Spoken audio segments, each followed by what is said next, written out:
अगर आपने channel subscribe अभी तक नहीं किया हो तो पहले कर लेना, ताकि जैसे ही मैं न्यू चैप्टर का वीडियो अपलोड करूँ आप तक मिल जाए।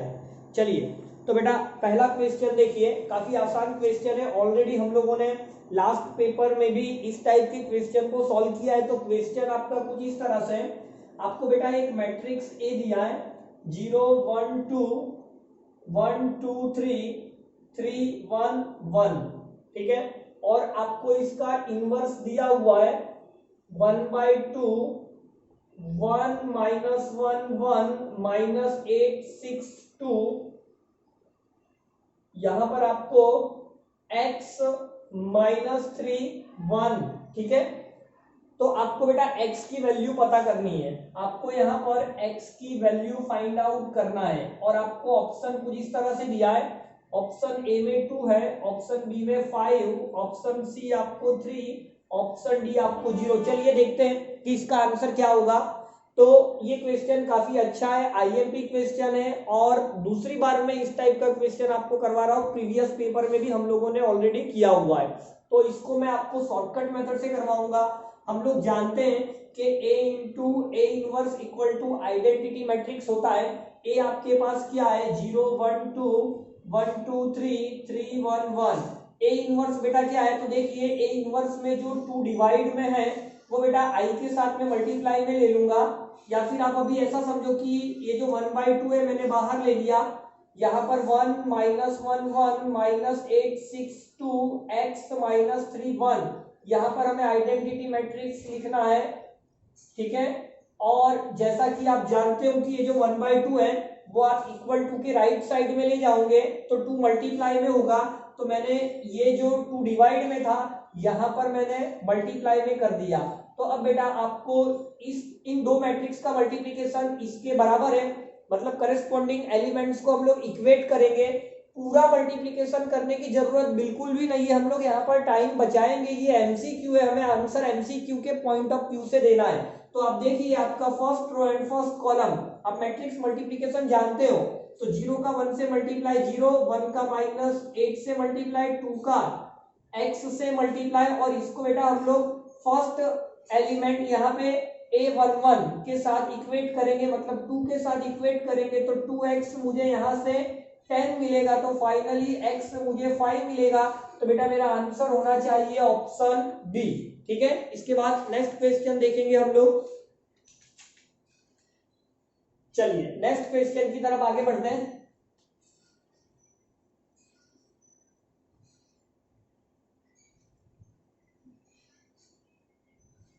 देखिए नेक्स्ट क्वेश्चन क्या है, काफी आसान क्वेश्चन है, बहुत ही आसान। देखिए यहां पर आपको कहा गया बेटा कि X Y belongs to R है, और आपको एक डिटर्मिनेंट गिवन है a⁻x plus a⁻x whole square, फिर a⁻x minus a⁻x whole square 1, ठीक है। फिर b⁻x plus b⁻x whole square, b⁻x minus b⁻x whole square 1, c⁻x plus c⁻x whole square, c⁻x minus c⁻x whole square 1। और इस determinant की value आपको दे रखा है 2y प्लस 6, ठीक है, 2y प्लस 6। तो बेटा आपको y की वैल्यू बतानी है, और ऑप्शन आपको कुछ इस तरह से गिवन है a-3 b0 c3 और d6। तो बेटा देखने में ये डिटर्मिनेंट काफी डरावना लगता है देख करके, लेकिन इसके अंदर बिल्कुल भी दम नहीं है। आप समझिए, आपको क्लियरली कहा गया है कि xy belongs to r, real number है, और इसके अलावा और कोई कंडीशन यहाँ पर नहीं दी है, बस यही कंडीशन है। तो आप एक काम करिए, आप बेटा एक काम करिए, यहाँ पर x की वैल्यू 0 पुट कर दीजिए। क्या दिक्कत है, 0 रियल नंबर ही तो है, आप x की वैल्यू क्या डाल दीजिए, 0 डाल दीजिए। तो अगर मैं x की वैल्यू 0 लेता हूं बेटा, तो देखो a⁻0 1 a⁻0 1 1 + 1 2 2 का स्क्वायर 4, मतलब कॉलम 1 में सारे एलिमेंट आपके पास 4 हो गए। वैसे ही अगर आप कॉलम 2 में डालते हो तो 1 - 1 ये आपको 0 मिलेगा, यहाँ 1 1 1 = 2y + 6। अब क्लियरली दिख रहा है बेटा कि इस डिटर्मिनेंट की वैल्यू 0 है, क्योंकि कॉलम 2 के सारे एलिमेंट 0 है। तो इसका मतलब ये हुआ कि आपको 2y प्लस 6 0 मिल रहा है, तो 2y आपको -6 मिलेगा, तो बेटा y आपको -3 मिलेगा। तो -3 का मतलब ऑप्शन ए से, तो यहां पर मेरा आंसर ऑप्शन ए होगा। देखने में ये क्वेश्चन काफी डरावना था, लेकिन इस स्टेप की वजह से आपका क्वेश्चन काफी आसान हो गया। तो मैं ऐसे बहुत सारे क्वेश्चंस आपको सॉल्व करवाने वाला हूं शॉर्ट ट्रिक से। डिफरेंट एग्जाम्स के भी हम लोग प्रॉब्लम सॉल्व करने वाले हैं, अलग अलग एंट्रेंस टेस्ट के क्वेश्चंस मैं आपको सॉल्व करवाने वाला हूं, ठीक है। चैनल आपने सब्सक्राइब ना किया हो तो पहले कर लेना, ताकि हर वीडियो आप तक पहुंचे। नेक्स्ट क्वेश्चन देखते हैं।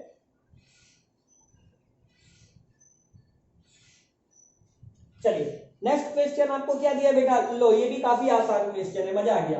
देखिए नेक्स्ट क्वेश्चन आपको ऐसा दिया है, एक डिटर्मिनेंट है 0 sin a tan b दिया है, tan b minus sine b plus C 0 cos c दे रखा है, फिर tan a plus C minus cos C 0 देके रखा है। बेटा आपको इसकी वैल्यू बतानी है, तो ऑप्शन कुछ इस तरह से गिवन है, ए में 1, बी में -1, सी में 0, ऑप्शन डी में साइन ए कॉस सी, साइन ए इंटू कॉस सी।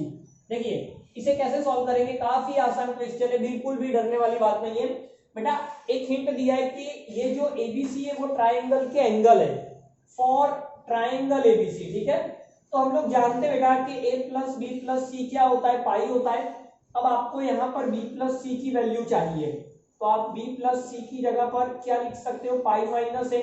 अब आपको साइन लेना है तो बेटा साइन b प्लस सी साइन पाई माइनस है, पाई माइनस है सेकेंड क्वाड्रेंट, साइन पॉजिटिव, तो आप यहाँ पर साइन ए लेंगे, बट आपको यहाँ पर आगे माइनस है, तो दोनों तरफ माइनस से मल्टीप्लाई करिए, तो minus sine B plus C minus sign ए देगा। तो बेटा इसकी वैल्यू जो है वो फाइनली माइनस साइन ए मिली।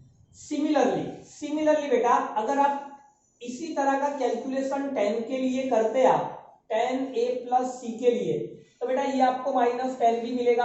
आप इसे हवा में सॉल्व करने की कोशिश करिए, a प्लस सी, b वहां पर गया, पाई माइनस b होगा, ठीक है।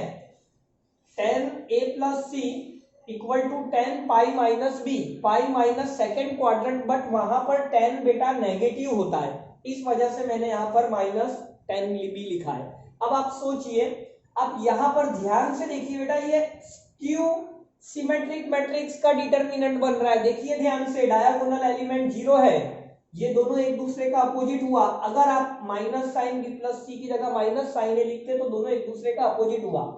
tan a प्लस सी की जगह आप -tan b लिखिए, ये दोनों नंबर एक दूसरे का अपोजिट है, ये दोनों एक दूसरे का अपोजिट है। तो बेटा ऐसे मैट्रिक्स को हम लोग स्क्यू सिमेट्रिक मैट्रिक्स कहते हैं, और हम जानते हैं कि स्क्यू सिमेट्रिक मैट्रिक्स का डिटरमिनेंट 0 होता है। तो यहाँ मुझे कुछ करने की जरूरत नहीं है, बस थोड़ा सा लॉजिक लगाना था, तो यहाँ हमारा आंसर आ गया 0। चलिए इसके बाद नेक्स्ट क्वेश्चन हम लोग करने वाले हैं, और इस पेपर में चैप्टर 4 डिटरमिनेंट का लास्ट क्वेश्चन, और इसी के साथ हमारे 4 साल के डिटरमिनेंट चैप्टर के सारे क्वेश्चंस कवर हो जाएंगे। फिर हम लोग मैट्रिक्स चैप्टर के क्वेश्चंस स्टार्ट करेंगे। देखिए लास्ट क्वेश्चन आपका क्या है बेटा, काफी अच्छा क्वेश्चन है ये भी। आपको एफ टी दे रखा है, F T cos T 1 sorry T है टी 1, फिर 2 tan T, T 2t, tan T, T, और आपको लिमिट t टेंड्स टू 0, ठीक है, limit t tends to 0 F T by T square की वैल्यू बतानी है। आपको ऑप्शन क्या दिया बेटा, -1, बी आपको 3 दिया है, सी 1 दे रहा है, और डी आपको 0 दे रहा है। देखिए सबसे पहले हम लोग, मतलब यहाँ पर 2 चैप्टर को कंबाइंड किया गया बेटा, यहाँ पे डिटरमिनेंट भी है और लिमिट भी है, कोई बड़ी बात नहीं है तो आसानी। अगर मैं इस डिटरमिनेंट को एक्सपांड कर दूं अलोंग फर्स्ट रो, तो cos t, अब देखिए ये बेटा टी स्क्वायर हुआ, वहां से -2t स्क्वायर, तो कहने का मतलब -t स्क्वायर मिल गया, फिर -t, यहां से 2t tan t minus 2t tan t, बेटा ये तो जीरो मिल रहा है। नॉर्मली जैसे हम डिटर्मिनेंट को एक्सपांड करते हैं वैसे कर रहा हूं अलोंग फर्स्ट रो। यहां पर 1 है, ओके 1। चलिए अब देखिए ये 2t tan t minus t tan t मतलब t tan t आपको मिलने वाला है। चलिए तो क्या आंसर हो गया, minus T square cos T, ये तो जीरो है, प्लस टी tan t। तो बेटा ये आपको फंक्शन मिल गया एफ ऑफ टी। अब आप देखिए आपको लिमिट किसका चाहिए, F T upon T square. तो आप दोनों तरफ टी स्क्वायर का डिवाइड कर दीजिए, therefore F T upon T square cancel होगा, माइनस कॉस टी, एक टी कैंसल होगा, तो tan टी अपॉन टी। अब बेटा आपको लिमिट लेना है, limit T tends to zero, therefore limit T tends to zero F T by T square. बेटा cos जीरो पे 1 होता है माइनस 1, ये तो फॉर्मूला है हम लोगों ने सीख रखा है। Limit x tends to zero tan x by x 1 होता है, tan x बाय x 1 होता है, तो t tends to zero tan t by t 1 होगा, माइनस 1 प्लस 1। यहां पर बेटा मुझे आंसर जीरो मिल रहा है, तो हमारा आंसर होगा ऑप्शन डी। ठीक है, नोट कर लीजिए अच्छे से।